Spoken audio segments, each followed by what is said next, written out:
Hi, welcome to the Balanced Body Podcast. My name is Stacy Sims and I own Pendleton Pilates in Cincinnati, Ohio, where I'm an educator and an instructor in our studio system. And this is Rachel Apple. She's a co-educator with me and she's also an instructor. And she's 18 weeks pregnant, which we're really excited about. But I also wanted to point out that in the exercise we're doing today, she's going to be doing basically push-ups using the ball to assist with her push-ups. And at 18 weeks, she doesn't need to modify this exercise. That said, especially if you're new to Pilates and you're pregnant, just check with your physician to make sure that your physician thinks it's a good program for you. Alrighty? So, push-ups. They can be very, very challenging. We hear a lot in our studio system that people say they can't do push-ups because it hurts their shoulders, it hurts their wrists, it hurts their elbows. And it does, certainly it does, because getting in the proper alignment to really use the abdominal powerhouse to help support the weight of the body so that we're not straining the wrists and the shoulders and the elbows is a challenge. But we find using the ball can really help everyone get in the proper alignment and really feel the proper principles before taking the push-up just to the mat. Alrighty, so we're going to take a look at the alignment and the exercise. So first of all, it's a really safe piece of equipment, if you will, but anytime you're going to elevate your body away from the floor, you really need to make sure that you're not going to tumble off. And because it is unstable, we want to make sure that Rachel mounts the ball properly. So all that means is she's just going to kind of put her belly to the ball. She's going to take her hands to the floor. I suggest widening the legs because that's going to give you a little bit more of a base of the sport. And before she starts to basically move on the ball, she just wants to make sure that she feels safe and confident. Because if you start to feel unsafe, you're going to tense up and that's not going to help the practice. So once you get comfortable and familiar with the feeling of being on the ball, what we're going to have her do is she's going to basically walk her hands forward and we're going to stop her. Even though she can go further on the ball, we're going to stop her where I would suggest you start your work with your push-ups, which is basically the pelvis is almost right on top of the apex of the ball. That's going to give us a second to work on alignment. She's going to squeeze her legs together and lengthen them so they're not just kind of dead weights. They're actively supporting her.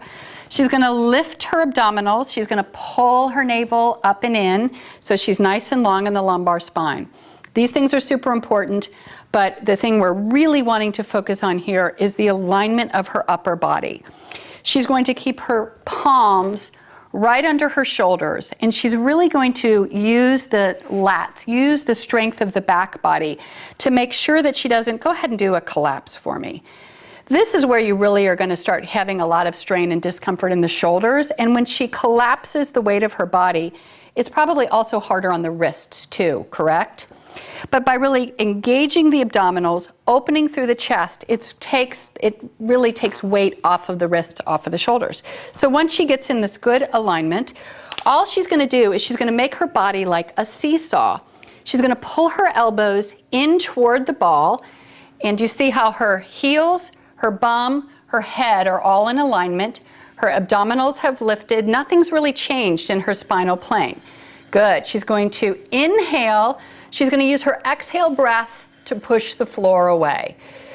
And the thing is that Rachel's been doing this for quite a while, so she can get a lot of depth in her push-up. But if you're working at home, and this is as far as you can move and stay stable through the spine, lifting the abdominals, then that is exactly how much you should move. Let's say you do this and you're having great success. You're not feeling compromised in the shoulders or the wrists or the neck. You're lifting your abs. To make it more challenging, she can walk further out. The further away you are from the ball, the more the abdominal muscles have to work to support you so you don't fall off the ball. So let's take a look at this. She's going to inhale. The elbows stay close to the body. She's going to exhale back up. Beautiful. She's going to inhale down. She's going to exhale back up. She's going to do one more. She's going to inhale down, lengthen those legs, exhale back up. Once she's done, I'd say 3, 5, 10 tops, she's going to roll back, walking her hands back underneath her shoulders until she comes back down into a position on the ball where she might even enjoy a bit of a spine stretch forward. In order to come off the ball, she's going to go back to her knees, sit up. She's going to just make sure that as she lifts her head from the upside down position, that she takes a second to rewrite her whole frame of reference to an upright world so she doesn't get dizzy and fall down. And that was beautiful. Thank you. Thanks for stopping by. We look forward to seeing you soon.